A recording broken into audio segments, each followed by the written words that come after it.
नमस्कार, मैं हूं अंकित और आखिरकार वही हुआ जो प्रधानमंत्री नरेंद्र मोदी उत्तर प्रदेश में चाहते थे। जी हां, जिस तरह से अरविंद कुमार शर्मा जो प्रधानमंत्री नरेंद्र मोदी के बहुत करीबी हैं, उनको एमएलसी बनाकर उत्तर प्रदेश भेजा था और उससे ही जो है नाराज हो गए थे योगी आदित्यनाथ और उल्टा उनके जो बीजेपी के जो एमएलएज हैं योगी आदित्यनाथ से काफी खफा थे। लेकिन आखिरकार प्रधानमंत्री नरेंद्र मोदी की यहां पर जीत हुई योगी आदित्यनाथ के ऊपर। अब ये देखिए, अरविंद कुमार शर्मा जिनको चर्चा थी कि उनको एमएलसी बनाकर जो है उप मुख्यमंत्री बनाया जा सकता है उत्तर प्रदेश में, योगी आदित्यनाथ के सीधे जो है उन पर सीधे दिल्ली से जो है नजर रखी जाएगी, क्योंकि उनके करीबी को उप मुख्यमंत्री बना दिया जाएगा तो सीधी जो रिपोर्ट वो दिल्ली को करेंगे।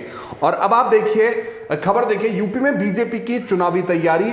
18 साल से मोदी के भरोसेमंद एमएलसी एके शर्मा प्रदेश उपाध्यक्ष बनाए गए हैं, यानी बीजेपी के प्रदेश उपाध्यक्ष बना दिए गए हैं। अब बीजेपी के 2 सचिव और 7 मोर्चा अध्यक्षों की भी हुई नियुक्ति। ये बड़ा बदलाव संगठन में किया गया, लेकिन जिसको विवाद चल रहा था और जहां पर अमित शाह और फिर पार्टी अध्यक्ष जेपी नड्डा और प्रधानमंत्री नरेंद्र मोदी ने जो है मुख्यमंत्री योगी आदित्यनाथ से मुलाकात भी की थी। अब इनको जो है बड़ा जो है पदभार दिया गया है। चुनाव से पहले चर्चा ये थी कि इनको उप मुख्यमंत्री बनाया जाएगा, लेकिन आखिरकार जीत प्रधानमंत्री नरेंद्र मोदी की हुई।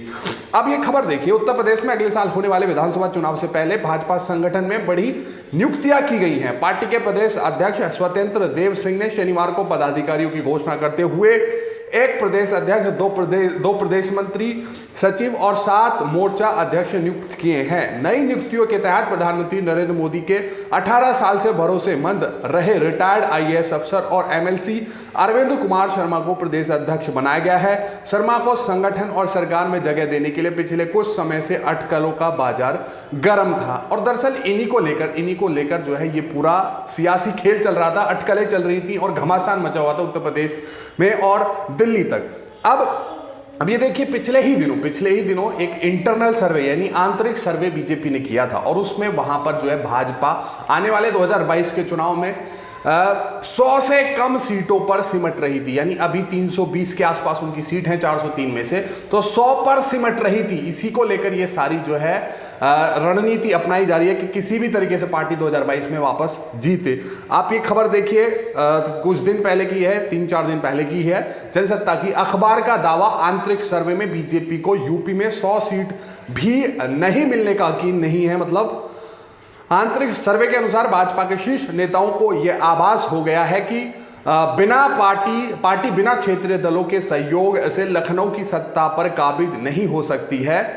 और अगले साल होने वाले उत्तर प्रदेश विधानसभा चुनाव से पहले भाजपा द्वारा किए गए आंतरिक सर्वे में पार्टी को 100 सीटें भी नहीं मिलती हुई दिखाई दे रही हैं। 100 सीटें से भी कम पे जो है भाजपा सुड़कने वाली है और ये खुद का उनका सर्वे खुद बीजेपी ने किया है। और ये देखिए, यह दावा एक अखबार में किया गया है। अखबार के अनुसार इस सर्वे में रिपोर्ट से भाजपा नेताओं को यह आभास हो गया है कि पार्टी उत्तर प्रदेश में बिना क्षेत्रीय दलों के सहयोग से अपना मिशन पूरा नहीं कर सकती है। इसलिए भाजपा ने उत्तर प्रदेश के छोटे दलों पर डोरे डालने शुरू कर दिए हैं। हालांकि जो छोटे दल हैं वो भाजपा से पहले ही दूर जा चुके हैं और पहले ही बहुत नाराज हैं, चाहे वो निषाद पार्टी हो, चाहे वो सुहेलदेव भारतीय समाज पार्टी के राजभर हो। दैनिक भास्कर में छपी रिपोर्ट के अनुसार अखबार के सूत्रों ने बताया कि पिछले दिनों भाजपा और आरएसएस की तरफ से एक आंतरिक सर्वे कराया गया। इस सर्वे के अनुसार पार्टी अगले चुनाव में 100 सीटों के अंदर सिमट सकती है। साथ ही अखबार में यह कहा गया कि दिल्ली में पिछले कुछ दिनों से उत्तर प्रदेश को लेकर जो राजनीतिक उठापटक चल रही है वह भी इसी सर्वे की वजह से है।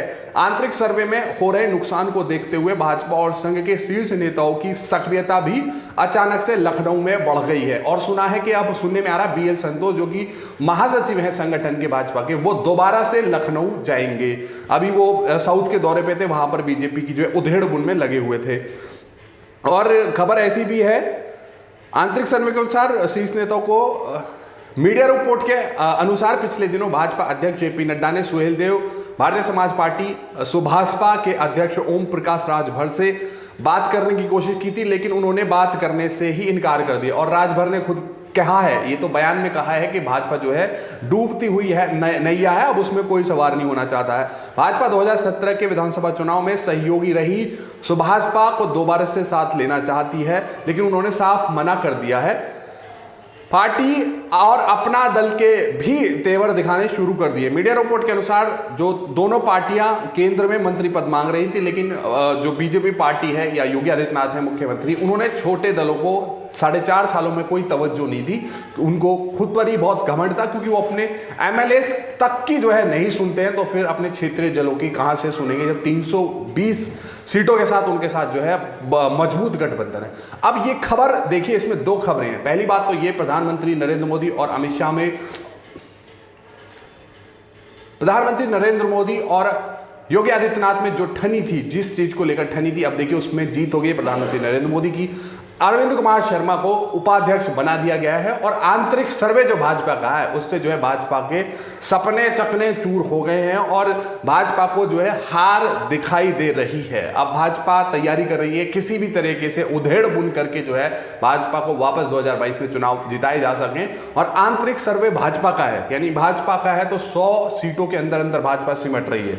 और अगर कोई और एजेंसी इसको स्वतंत्र एजेंसी करती तो शायद 50 भी ना मिलती, लेकिन इसी से जो है बीजेपी के सारे नेताओं के, शीर्ष नेतृत्व से लेकर आरएसएस संगठन के सबकी जो है नींद उड़ी हुई है कि कैसे पार्टी को जिताया जा सके 2022 में, क्योंकि उत्तर प्रदेश का जो राज्य है दरअसल वो केंद्र की राजनीति के लिए भी बहुत ही महत्वपूर्ण है, क्योंकि दिल्ली का रास्ता लखनऊ से उत्तर प्रदेश से ही होकर गुजरता है और यहां से ही प्रधानमंत्री नरेंद्र मोदी चुन के आते हैं। वाराणसी उनका संसदीय क्षेत्र है, तो वहां से जो है सीधा उत्तर प्रदेश में अगर बीजेपी को नुकसान होता है तो सीधा सीधा केंद्र में भी नुकसान होगा। बहरहाल इस खबर को लेकर आपकी जो भी राय है नीचे कमेंट बॉक्स में जरूर लिखें। साथ ही साथ हमारे चैनल को भी आप सब्सक्राइब